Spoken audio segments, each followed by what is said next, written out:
എല്ലാവർക്കും നമസ്കാരം. എൻ്റെ യൂട്യൂബ് ചാനൽ ഷീബാസ് രുചിയിടത്തിലേക്ക് സ്വാഗതം.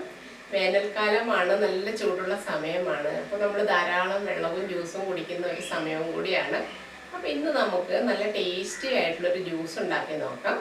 നമ്മളെല്ലാവരും ഗ്രേപ്പ് ജ്യൂസ് ഉണ്ടാക്കി കുടിക്കുന്നതാണ്. പക്ഷെ പച്ചമുന്തിരി വെച്ച് നമ്മൾ അങ്ങനെ അധികം ജ്യൂസ് ഉണ്ടാക്കാറില്ല. പക്ഷെ സാധാരണ നമ്മൾ ഉണ്ടാക്കുന്ന ഗ്രേപ്പ് ജ്യൂസിനെക്കാട്ടി വളരെ ടേസ്റ്റി ആയിട്ട് തന്നെ പച്ചമുന്തിരി വെച്ച് നല്ല ഒരു ജ്യൂസ് ഉണ്ടാക്കാൻ പറ്റും. എങ്ങനെയാണ് ഈ പച്ചമുന്തിരി ജ്യൂസ് ഉണ്ടാക്കുന്നതെന്ന് നമുക്കൊന്ന് കണ്ടു നോക്കാം. എല്ലാവരും ട്രൈ ചെയ്ത് നോക്കിയിട്ട് നിങ്ങളുടെ വലിയൊരു അഭിപ്രായങ്ങൾ കമൻറ്റ് ബോക്സിൽ ഇടാൻ മറക്കരുത്. അപ്പോൾ നമുക്ക് എങ്ങനെയാണ് ഈ പച്ചമുന്തിരി വെച്ചുള്ള ജ്യൂസ് ഉണ്ടാക്കുന്നതെന്ന് കണ്ടു നോക്കാം. ഇന്ന് നമുക്ക് ഗ്രീൻ ഗ്രേപ്സ് വെച്ചുള്ള നല്ല ജ്യൂസ് തയ്യാറാക്കാം. കുരുവില്ലാത്ത മുന്തിരിയാണ് ഇതിനെപ്പോഴും നല്ലത്. ഇതിനായിട്ട് 1/2 കിലോ ഗ്രീൻ ഗ്രേപ്സ് ആണ് ഞാൻ എടുത്തിരിക്കുന്നത്. ഇത് നല്ലവണ്ണം ഒന്ന് കഴുകിയതിന് ശേഷം ഞാൻ ചെറിയ ചൂടുള്ള വെള്ളത്തിൽ 1 ടേബിൾ സ്പൂൺ ഉപ്പും കൂടി ഇട്ടിട്ട് അതിൽ ഒരു 20 മിനിറ്റ് ഞാൻ ഇട്ട് വയ്ക്കുന്നുണ്ട്.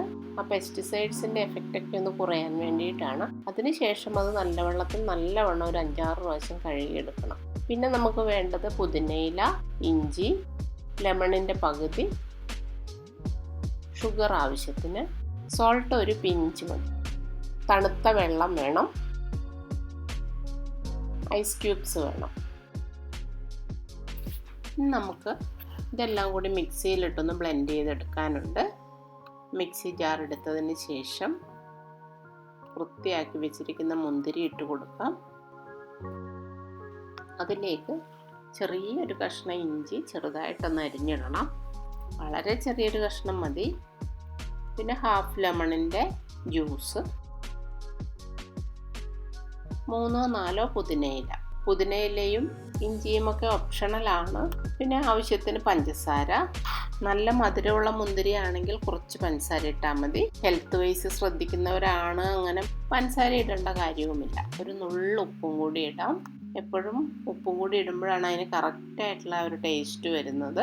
നമുക്ക് കുറച്ച് വെള്ളം ഒഴിക്കാം. വീണ്ടും നമ്മൾ ധാരാളം ഐസ് ഉപയോഗിക്കുന്നതാണ്, അതുകൊണ്ട് തന്നെ വെള്ളം കുറച്ചൊഴിച്ച് അരച്ചാൽ മതി. ഒരുപാട് വെള്ളം ആക്കി കഴിഞ്ഞാൽ ഗുണം കുറയും. നല്ലവണ്ണം അരച്ചെടുത്തിട്ടുണ്ട്.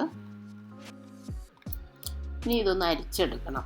മുന്തിരിയുടെ തൊലിയൊക്കെ കാണും, അപ്പോൾ അതെല്ലാം പോകുന്നതിന് വേണ്ടിയിട്ട് നല്ലവണ്ണം നമുക്കിതൊന്ന് അരിച്ചെടുക്കാം. 1/2 കിലോ മുന്തിരി എടുത്തു കഴിഞ്ഞാൽ ഏകദേശം ഒരു 3 ഗ്ലാസ് ജ്യൂസ് നമുക്ക് ഇതുപോലെ ഉണ്ടാക്കാൻ പറ്റും. പിന്നെ കുറച്ചുകൂടി ഡൈല്യൂട്ട് ചെയ്യേണ്ടവർക്ക് വീണ്ടും ഡൈല്യൂട്ട് ചെയ്തെടുക്കാം. ഞാനിപ്പോൾ അധികം ഡൈല്യൂട്ട് ചെയ്യാത്ത ടൈപ്പാണ് ഉണ്ടാക്കുന്നത്. ഇപ്പോൾ ഇതുപോലെ നല്ലവണ്ണം അരിച്ചെടുത്തിട്ടുണ്ട്. ഉപ്പും മധുരവും ഒക്കെ ഈ സമയത്തൊന്ന് നോക്കാം. പോരെങ്കിൽ ഈ സമയത്ത് പഞ്ചസാര ഇട്ട് കൊടുക്കാം.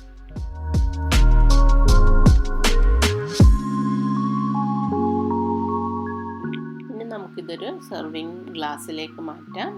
ആദ്യം തന്നെ ഐസ് ക്യൂബ്സ് ഇട്ട് കൊടുക്കാം. ഐസ് ക്യൂബ്സ് ഇടുന്നത് കൊണ്ട് തന്നെ നമ്മളിത് ജ്യൂസ് അടിക്കുന്ന സമയത്ത് കുറച്ച് വെള്ളം ഒഴിച്ചാൽ മതി. പിന്നെ ഇതിലേക്ക് ജ്യൂസ് ഒഴിച്ചു കൊടുക്കും.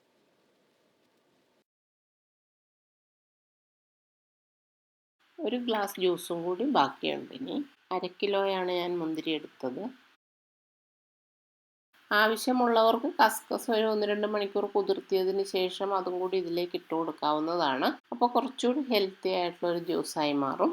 കാണാനും നല്ല ഭംഗിയായിരിക്കും. ഞാനിപ്പോൾ അത് ഇട്ടിട്ടില്ല, അങ്ങനെയും ചെയ്യാവുന്നതാണ്. അപ്പോൾ നമ്മുടെ നല്ല ഹെൽത്തി ആയിട്ടുള്ള മുന്തിരി ജ്യൂസ് റെഡി ആയിട്ടുണ്ട്.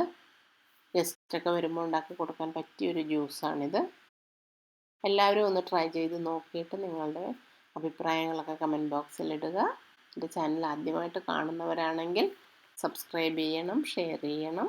പുതിയ വീഡിയോസുമായിട്ട് നമുക്ക് വീണ്ടും കാണാം. താങ്ക്